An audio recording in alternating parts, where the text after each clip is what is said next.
Hi foodies, tonight's dinner is picadillo with the best amazing Mexican rice, which I'm making right now with some white onion diced and some garlic that I sauteed in avocado oil. And now I'm just kind of toasting the rice till it's starting to turn golden along with the onion and the garlic. So once that's done, I'm going to do a shake or 10 of Lawry's Total Seasoning. It is kind of a blend of cilantro and oregano and garlic and onion and some salt, you know, pretty much the staples of any sort of Mexican cuisine all in one, sort of like an adobo or sazon, but not as intense. It doesn't have the peppers or chili powder in it, and then the cumin, but it is delicious. So now that my spices are in, I'm going to add the water. Now when I make plain rice, like white or brown rice, I use the Instant Pot for foolproof rice, but for this I always do it on the stove top.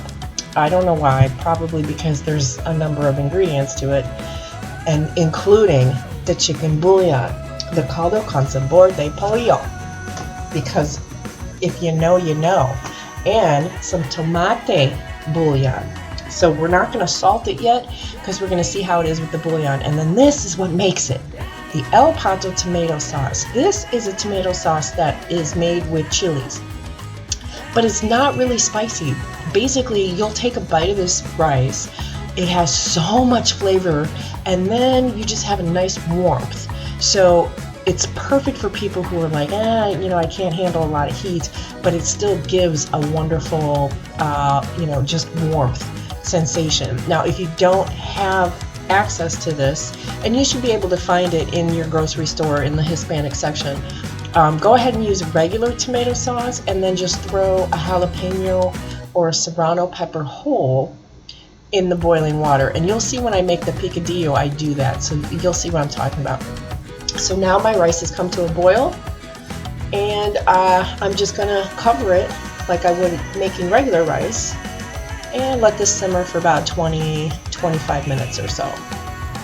So yeah, this rice is, I mean, I could just eat this alone for dinner. It is so good. It better than a taqueria, better than a Mexican.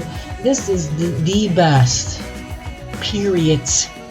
If nothing else, make this rice at least once in your life. So with the El Pato, honest to God, that's really what just elevates this. But let's make the picadillo now. What is that?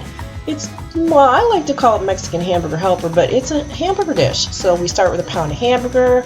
We have some Spanish olives in its brine, a bay leaf. We're going to use regular tomato sauce, not the El Pato. We've got some diced potatoes. We've got garlic, more white onion, a poblano pepper, Romano tomatoes, and a whole jalapeno or serrano you can use, and the same spices as we used in the rice. So now I'm sauteing up my poblano pepper and my white onion and garlic. And this is a really fast, easy, inexpensive, yet very healthy meal to throw together. And everybody really loves it. So now I'm just browning up the meat. And once it's cooked all the way through, obviously I'm going to drain any of the grease. Meanwhile, I've got some corn on the cob. Now I'm going to add my spices: salt, pepper, the total seasoning, some bouillon, and some cumin.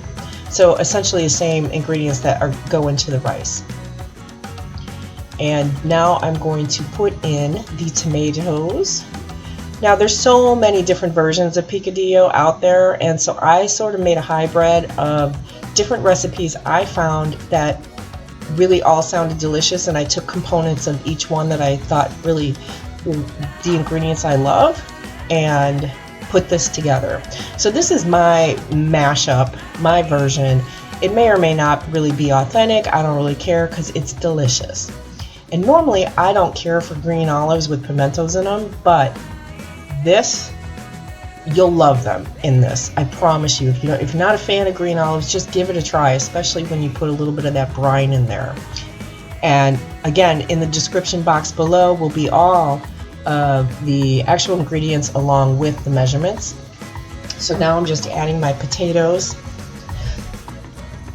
I get that between the corn, the potatoes, the rice, and the tortillas, this might be a little bit too carby for some of you, especially if you are following a low-carb diet, and that's fine. You can actually omit the potatoes. You could put in carrots. You could put in, maybe even cauliflower might be okay. You can serve it with peas. That would be good. So whatever you need to do to adjust it to your dietary needs and preferences, go for it. But I feel like having a carb palooza tonight. I need a little serotonin boost. So now I just added the water and the bay leaf, and I'm going to let the potatoes get tender. And if you notice, the past couple of recipes I've made, I've been using potatoes. I had a huge bag of them and I wanted to use them up. And now I just threw in the jalapeno, and that's what you would do with the rice too if you wanted to kind of spice it up. It gives the flavor without making it too, hot, especially if you're feeding kids. So now, after about 20 minutes or so, my potatoes are tender, and I'm going to throw in a bunch of cilantro, which you can omit if you hate cilantro. And I'm just going to let it cook and let that liquid cook down for about 10 more minutes before I take those out. And if you have somebody who's a hothead like my fiance who loves spicy stuff, he will eat that cooked jalapeno. But we're not eating that cilantro. That was just for flavoring. And let's plate it up. So now I like to dip the tortillas in the liquid, kind of like a consommé. And there you have it. A easy, delicious, so flavorful. And then with our corn on the cob, I highly recommend the buffalo.